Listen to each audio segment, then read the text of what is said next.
நான் ஒருபோதும் உன்னை கைவிடுவதில்லை என்றுரை செய்தேனன்றோ.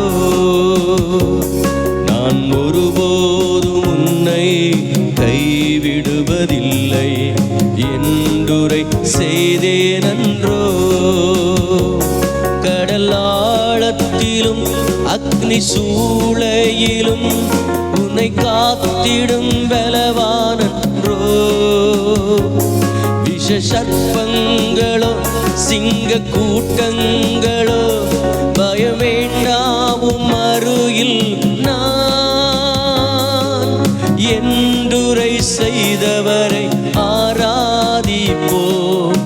ஆவியில் ஆராதனை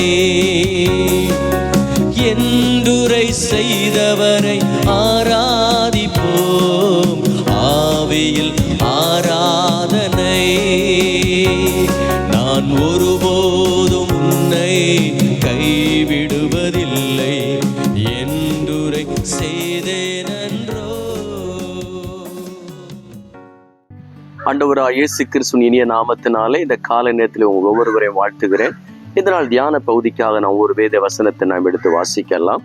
புலம்பலின் புஸ்தகம் 3ஆம் அதிகாரம் அதனுடைய 31வது வசனம் இப்படியாய் சொல்லுகிறது: ஆண்டவர் என்றென்றைக்கும் கைவிட மாட்டார்.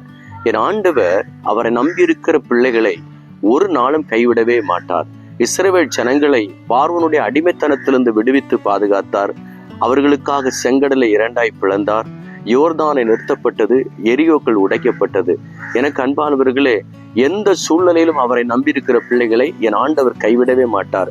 எனவேதான் ஏசாயா தீர்க்கதரிசியின் புஸ்தகம் 41ஆம் அதிகாரம் 17வது வசனத்தை வாசிக்கும் பொழுது, சிறுமையும் எளிமையுமானவர்கள் தண்ணீரை தேடி அது கிடையாமல் அவர்கள் நாவு தாகத்தால் வரலும் போது கர்த்தராகிய நான் அவர்களுக்கு செவி கொடுத்து இஸ்ரவேலின் தேவனாகிய நான் அவர்களை கைவிடாதிருப்பேன்.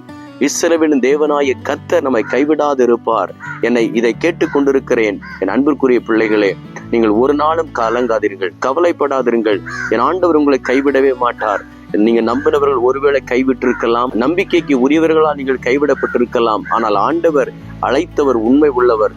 தாயின் கற்பத்திலே உங்களை தெரிந்தெடுத்தவர் உண்மை உள்ளவர். உங்களை பெயர் சொல்லி அழைத்தவர் உண்மை உள்ளவர். அவர் உங்களை ஒரு நாளும் கைவிடவே மாட்டார். முழுமையாக 100க்கு 100 அவரை நம்பி பாருங்கள். என் ஆண்டவர் கைவிடவே மாட்டார். ஆபிரகாம் தேவனை நம்பினபடியினாலே 100வது வயதிலேயும் ஆண்டவர் ஈசாக்கை கொடுத்தார். நீங்கள் நம்பி பாருங்கள். ஒருவேளை காலங்கள் கடந்து சென்றிருக்கலாம், நாட்கள் பலதாயிருக்கலாம். ஆனால் நாயகன் இயேசு உங்களை ஒரு நாளும் கைவிடவே மாட்டார். தேவன் தாமே இந்த வார்த்தைகளை ஆசீர்வதிப்பாராக. ஆமேன். God bless you.